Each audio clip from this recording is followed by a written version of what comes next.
listening to the Straight to Video podcast with Rob Lane.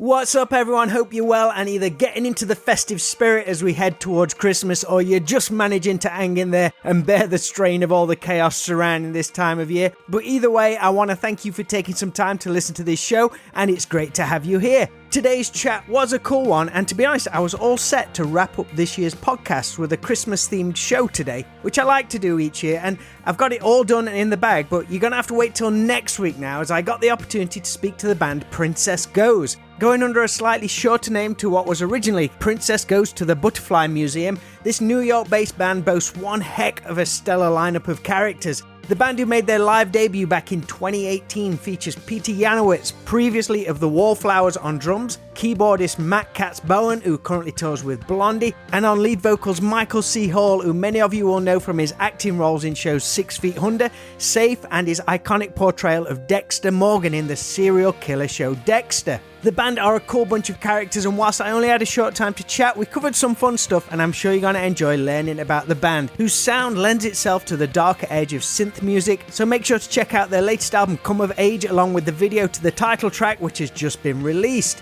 This straight-to-video podcast, as always, is proudly presented to you in association with Affinity Photo, an incredible piece of photo editing software which I've been using for graphic design the past couple of years. I always use it to create the podcast episode artwork you see each week with the cool video cover, and it's an extremely affordable alternative to other programs on the market. So please, if you can, check them out at affinity.serif.com. Alright, let's dive into this week's show. If you want to learn more about Princess Goes, then you can find them at princessgoes.com. There's a lot of fun stuff to dive into. Their sound, artwork, videos are all pieces of art, and I look forward to where they take things next, with hopefully a return to the UK in 2024. But for now, please enjoy my straight-to-video chat with Peter, Matt and Michael of Princess Goes.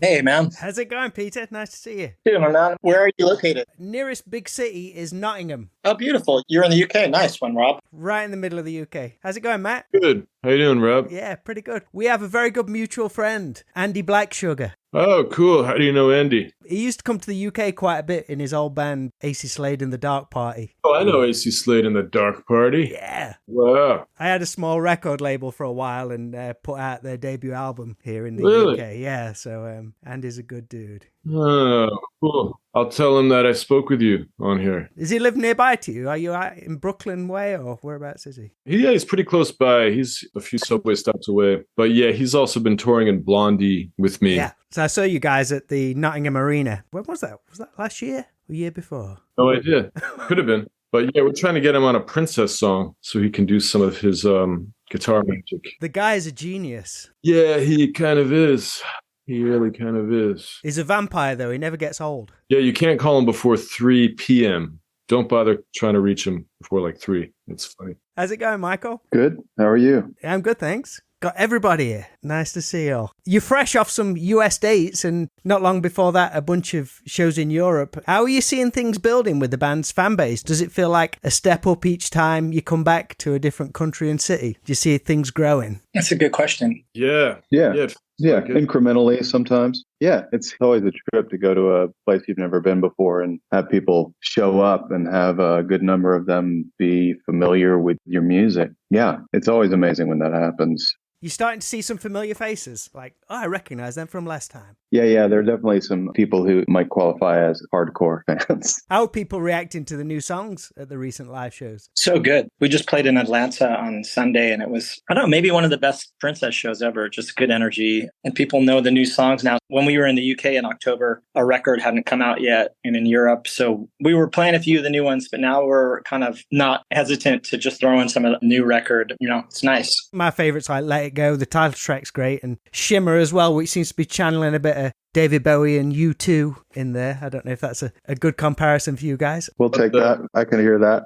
Like I mentioned earlier, I'm coming to you from near Nottingham here in the UK. I think you did a show at the Rescue Rooms here back in 2021. That was our first actual tour outside New York City, was in the UK. And yeah, it was a good time. Is Europe on the cards for next year, perhaps? Oh, perhaps. Get over and play some festivals. And because Matt, you played at Glastonbury earlier this year. How was that? Yeah, it was pretty cool. You know, I told them to book us next year, and they said they're on. Same slot.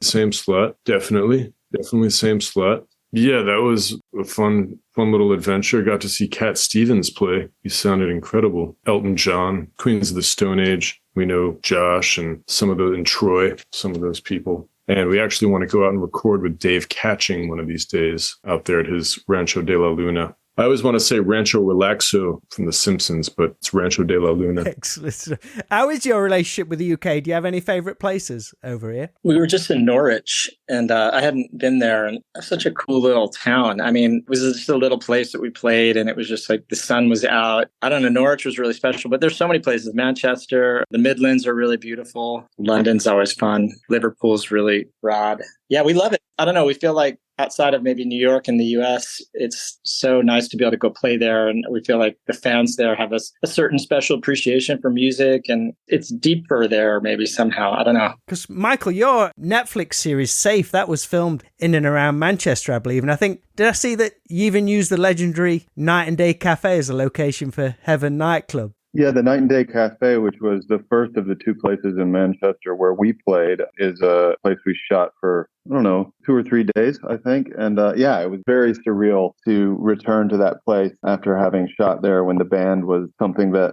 I didn't know was going to happen, I was wondering that. Did you know in advance, or did you just rock up and shit, this place looks very familiar? I think I had a suspicion, but I wasn't sure until I got there. Did they have to change it around much for the filming, or was it pretty much as you remembered it? Not really. It was like daytime scenes. So we were visiting a nightclub, but during the day. I don't think we really did much to gussy up the place. It had all the character it needed. You knew of it, and you were showing Peter and Matt around. You knew the layout of the club. Yeah. I mean, there's not much to show. It's kind of long, and there's the stage at the end. But it was really cool to perform there, regardless of whether or not I'd shot anything there. It's just a really kind of legendary little spot. That was a great gig. It is a cool place. It's almost like a little cafe bar in a way. From the outside, and you walk in and yeah, it's a great little place. The dressing room that we had didn't have a bathroom, so we had to use the bathroom for the club, which was really fun. I'm just kidding. It wasn't that fun, but it was very intimate. It's quite a high stage in there as well, from what I remember. It is, especially for a place that small. Yeah. And you also, I think you recently performed in Charlotte, North Carolina. Is that pretty much a hometown show for you, Michael, being from Raleigh? Well, not quite. That show got canceled because the roof of the venue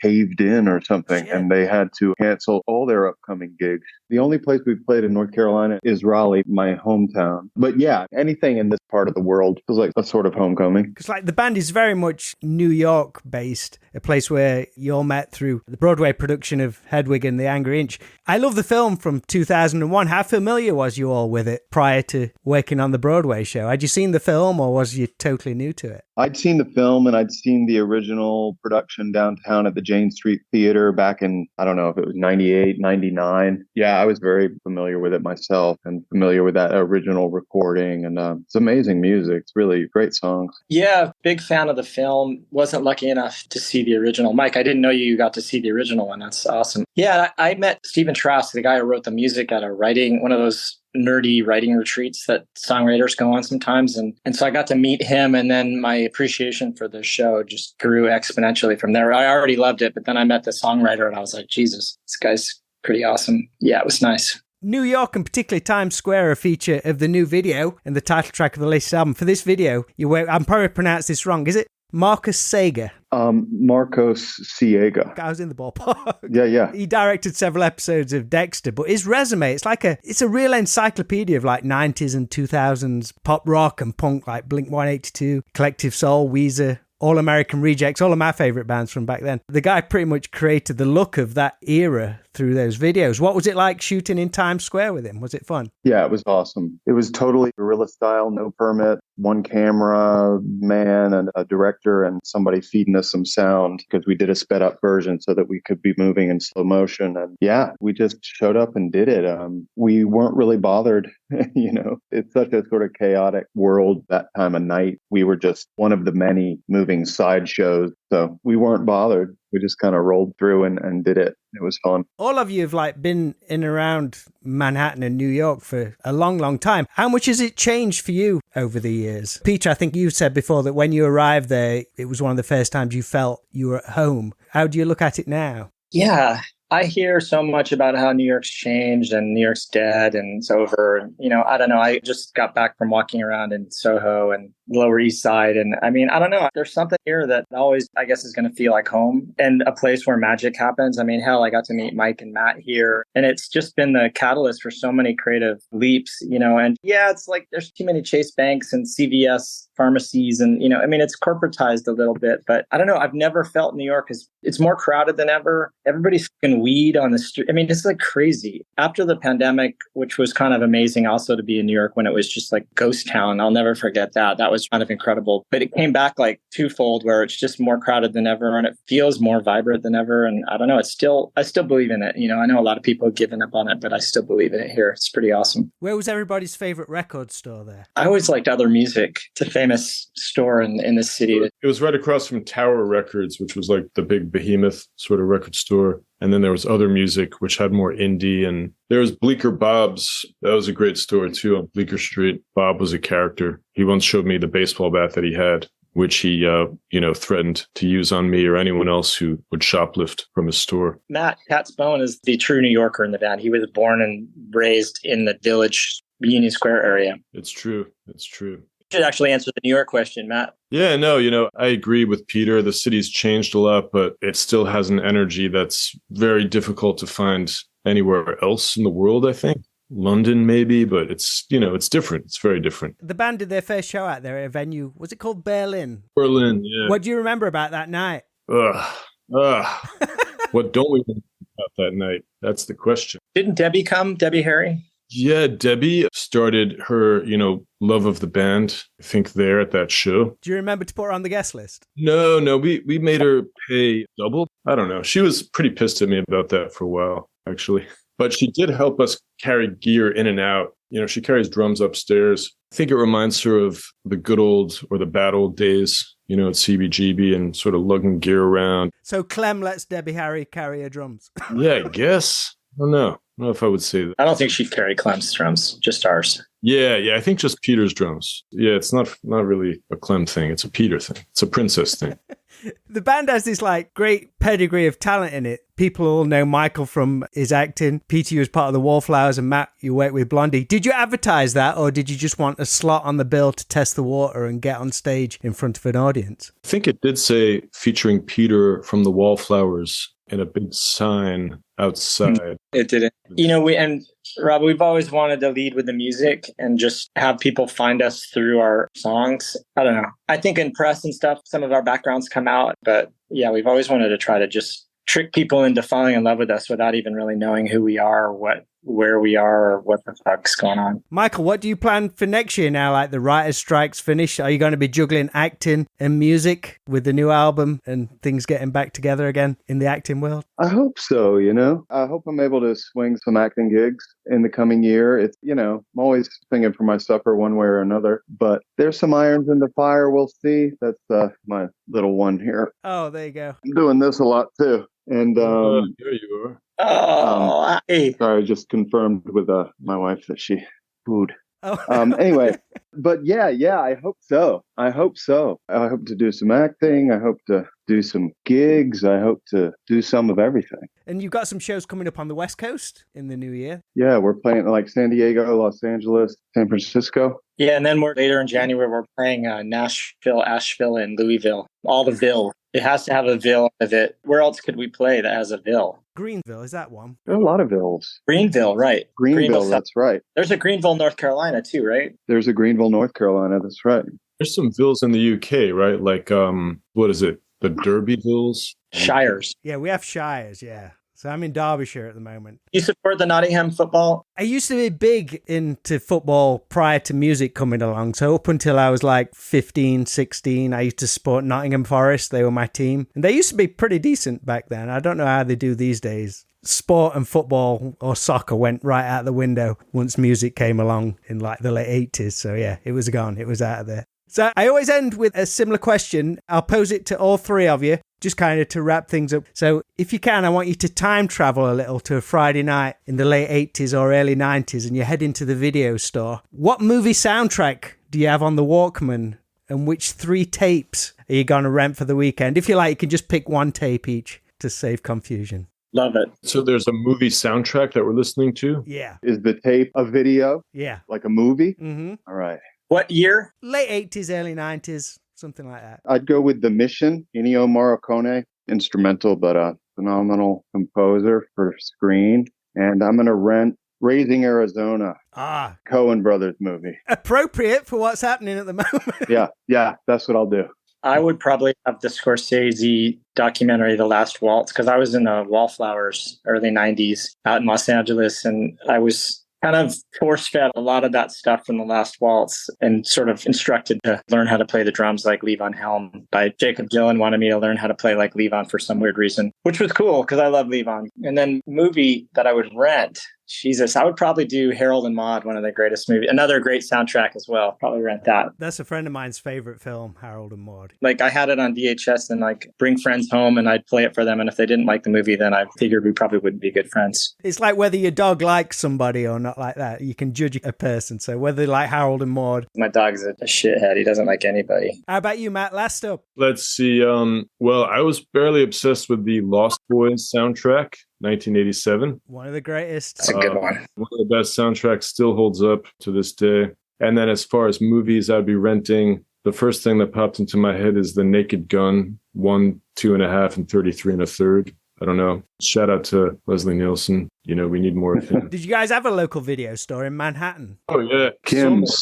Kim's. Have you seen the documentary about Kim's video? No. That is insane. I just saw it earlier this year because apparently when it closed, he donated all the videos to like some foreign country, some European country. And they said like they'd be put in storage and anyone who had a Kim's rental card could go to that place where they stored all these tapes and like check out the library. So some American guy went to this foreign country and looking for Kim's video and found it all in this warehouse where the roof had come in, it all leaking and stuff like that. So they'd done nothing with it. So he goes on this mission to get all the tapes back to the USA. And he basically has to steal them back undercover. And this documentary films this whole process. It's unreal. Brilliant. What's it called? I think it's just called Kim's Video. All right, we'll check it out. That's nice, man. I saw it at like a film festival here in town not long ago. And I'd never heard anything about it. So that's crazy that you guys used to go to Kim's Video. Oh, yeah. It's an amazing place.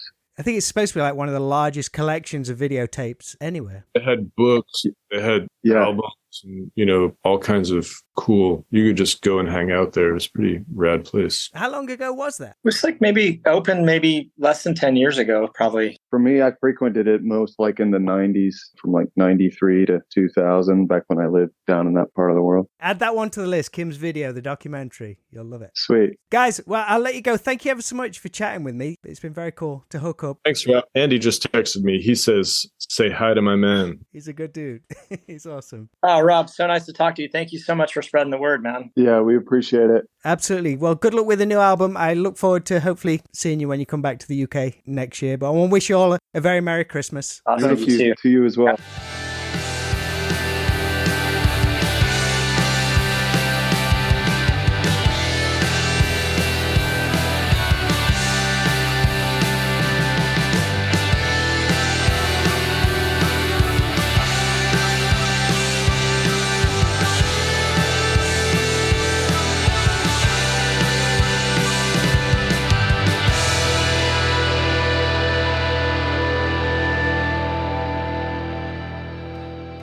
Big thank you to Michael C. Hall, Matt Katz-Bohen and Peter Yanowitz for taking some time to chat all things Princess Goes and New York here on the Straight to Video podcast. Their latest album, Come of Age, and its accompanying title track video are all out now, and all info about upcoming tour dates can be found at princessgoes.com.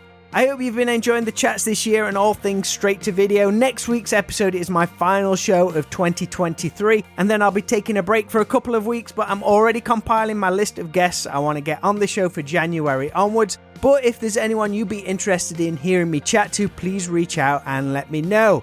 If you're listening to this episode when it first goes out, then over at our 80s video shop in Alfreton, Derbyshire, which is just 10 minutes from junction 28 of the M1, then Chris and I are holding a toy sale this coming Sunday, the 17th of December from 11 till 3 p.m. So if you want to get your hands on some pre-loved vintage toys from the likes of Star Wars and Jurassic Park, then please pop on by. We also have a special Christmas box available. There's a few left which you can order from www.80svideoshop.co.uk, or if we have any left over at the weekend, you can pick one up from the shop itself. So I hope to see some of you there. So that's all for this episode, but I'll be back next Friday for one last show of 2023. So until then, always be kind, please rewind and unwind, and I'll speak to you all real soon.